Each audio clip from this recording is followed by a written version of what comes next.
Uy, Scarlett, di ba ex-boyfriend mo yung bago ni Samantha? Samantha, tinraidor mo ko. Hi, Scarlett! Sabay na tayo mag-review. Sino ka? Lu, ako to, si Michael. Kaklase mo ako, di ba? Alam ko lahat ng sagot sa exam. Talaga ba? Sige na nga, turuan mo ako dito. Yes! Sabay tayo magiging perfect! Uy, sarap niyan na!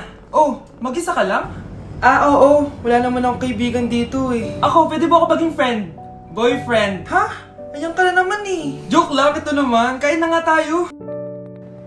Oh, Scarlett, ano yan? Ba't ka na kasi mangot? Bagsak kasi ako sa quiz kanina. Naku, okay lang yan. Ako nga, araw-araw bagsak sa'yo eh. Ha? Ano sabi mo? Sabi ko, smile ka na kasi pasado ka naman sa akin. Alis na ako, pasok na ako ah.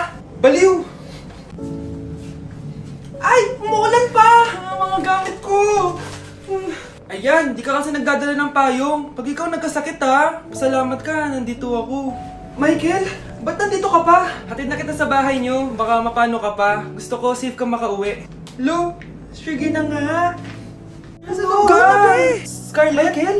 Ship ko kayo! You may kiss the bride! Mag-kiss na Ano kayo! kaya? Anong kiss? Lu, parang di gusto. Dalian nyo, nakis mo na sa noo. Humanda ka, Scarlett. Tapos na yung maliligayang araw mo. Hi, Bes! Uy, Bes! Boyfriend ko nga pala, Michael, si Samantha, best friend ko. Hello, Samantha. Nice to meet you. Hi, Michael. Ako nga pala si Samantha. Una na kami, Bes, ha? Bye-bye. Masaya naman kami dati. Inagaw lang siya ni Samantha. Yung best friend ko pa.